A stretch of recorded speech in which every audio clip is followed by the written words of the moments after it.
बोलिए लक्ष्मी नारायण भगवान की जय। कृष्ण पक्ष की आखिरी तिथि को पड़ने वाली अमावस्या को पूष अमावस्या कहा जाता है। पूष मास का विशेष महत्व होता है।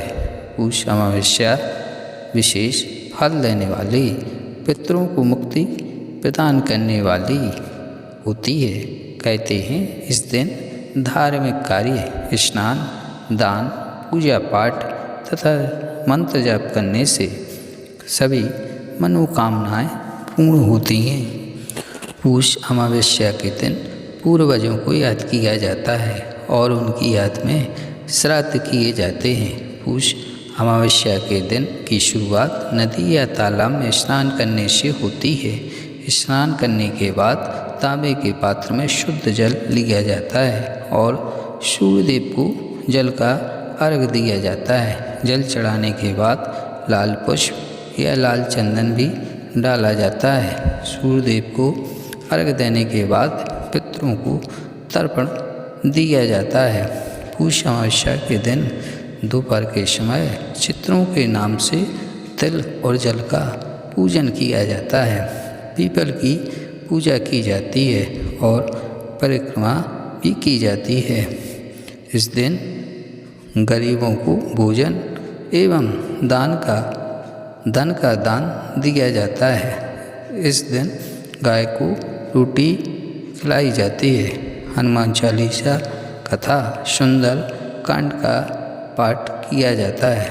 पूष अमावस्या के दिन शिव पार्वती एवं तुलसी जी की पूजा भी की जाती है। आइए जानते हैं पूष अमावस्या की व्रत कथा। एक गरीब ब्राह्मण परिवार के घर एक बहुत ही गुणवान पुत्री थी, परंतु गरीब होने की वजह से पुत्री का विवाह नहीं हो पा रहा था, जिस कारण ब्राह्मण परिवार बहुत दुखी था। एक दिन उस ब्राह्मण परिवार के घर एक साधु आया। ब्राह्मण परिवार ने उस साधु की काफ़ी सेवा की, जिसे देखकर वह काफ़ी प्रसन्न हुआ। उसने ब्राह्मण परिवार की कन्या को लंबी उम्र का आशीर्वाद दिया और कहा कि इस कन्या के जीवन में विवाह का योग नहीं है। यह बात सुनने के बाद ब्राह्मण परिवार ने उनसे पूछा कि ऐसा क्या किया जा सकता है कि विवाह का योग बन जाए। इसके बाद साधु ने कहा कि कुछ ही दूरी पर एक गांव में सोना नामक एक धोबिन रहती है, जो कि काफ़ी संपन्न है। उन्होंने बताया कि यदि ब्राह्मण परिवार की पुत्री उसकी सेवा करे, यदि वह धोबिन इस कन्या की मांग में अपना सिंदूर लगा दे, तो कन्या का विवाह अवश्य होगा।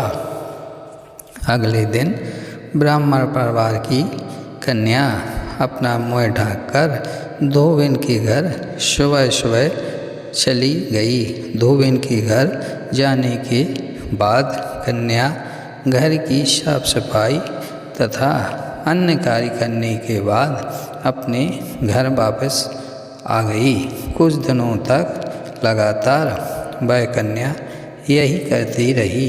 एक दिन धोबिन अपनी बहू से पूछती है कि वह सुबह सुबह ही सारा कार्य पूरा कर लेती है और धोबिन को पता ही नहीं चलता, परंतु बहू ने कहा कि उसे लगा कि धोबिन ही सुबह उठकर सारा काम उसके उठने से पहले ही खत्म कर देती है।